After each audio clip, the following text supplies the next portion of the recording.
Hi, welcome to SRS Sports Picks. I'm Peter Loshak. His name is Mike Brenner. We are the Odds Couple. You come to you from sportsbookreview.com. Today is Wednesday, January 4th, and we're taking a look at some of the college basketball games that go tomorrow on Thursday, January 5th. We're taking an early look at the opening lines, and the one we're going to look at right now is LMU and Pepperdine. And Mike Brenner, this is one of these games where we have one team that started off the year clearly undervalued, the other one's clearly overvalued. Pepperdine is 3-10 against the spread, and LMU is, I believe, they're 6-3 against the spread. They're coming off of two competitive games against, St. Mary's and BYU, and Pepperdine's coming off a long road trip, but before that, when they were playing all their games at home, they still weren't covering, losing as a favorite, all that sort of thing. Sure. And the line right now is just Pepperdine +2, and I think at this line, I would ride the momentum. I kind of like LMU. I like the fact they're coming off of some of the better teams in the WCC, and I don't know. I think LMU -2 might be a great play. What do you think, Mike Brenner? I think it would be, because they're certainly going to want to pick up on that momentum, and when you're playing the likes of BYU and Illinois, if I'm correct, St. Mary's. St. Mary's. Yeah. Come on, that's very good quality, and either way, it's going to test your resiliency. So Pepperdine again, 3-10, Pete, against the spread. Says it all right there. Says it all. Numbers do not lie, and I got a feeling Jumpin' Joe Gavazzi is going to be all over Loyola. All right, Joe Gavazzi, what do you think? LMU -2? Well, it's certainly very easy to follow the momentum here. Yes.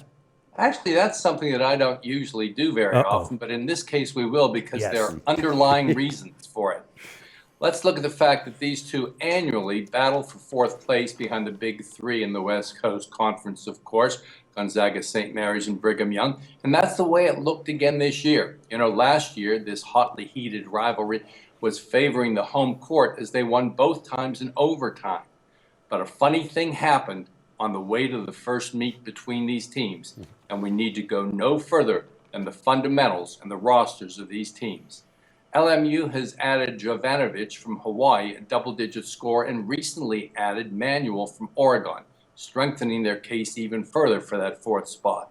For Pepperdine, well, the bottom has fallen out, but there's good reason behind it. Just after the season started, Edwards, their number 2 player, broke his jaw, lost for the season, and December 1st, Udenye, their best player and point guard, was injured and is out for the season as well. Since that time, the Waves have gone 0-9 straight up, 1-8 against the spread, haven't even sniffed the number. A major reason is that they are one of my defensive duds, allowing over 80 points a game, 48% from the field, 43% from the arc. Honestly, it looks like this team has tossed the towel, and it's only January. Wow. We'll ride the momentum. The favorite has changed in the game from where it would have been in November, but not enough. Still valuing the Lions as they roar. Whoa. Jumpin' Joe, baby. That was Jumpin' Joe. Oh, my God. You know what? Naba might have brought in a cougar to live over there, too. Well, the point is, that's how I was leading as well. And again, it's it's all about the number. Obviously, Pepperdine at some point might become overvalued. And if this line was like +9, then I'd be thinking maybe Pepperdine's worth a shot. But at just +2, I think the momentum continues. What was priceless? LMU -2. What's that? Your face after you heard that tiger roar. That was actually pretty accurate. It was quite. Was that a sound bite or was that a sound effect? That was Jumpin' Joe. Trust me, he did it last year on our videos. I loved it. All right, Joe Gavazzi.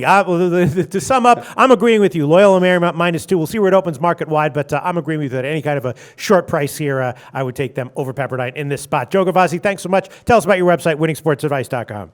My pleasure, as always. We told you earlier about the defensive dandies that'll be up there. We'll look at the defensive duds like Pepperdine here next week.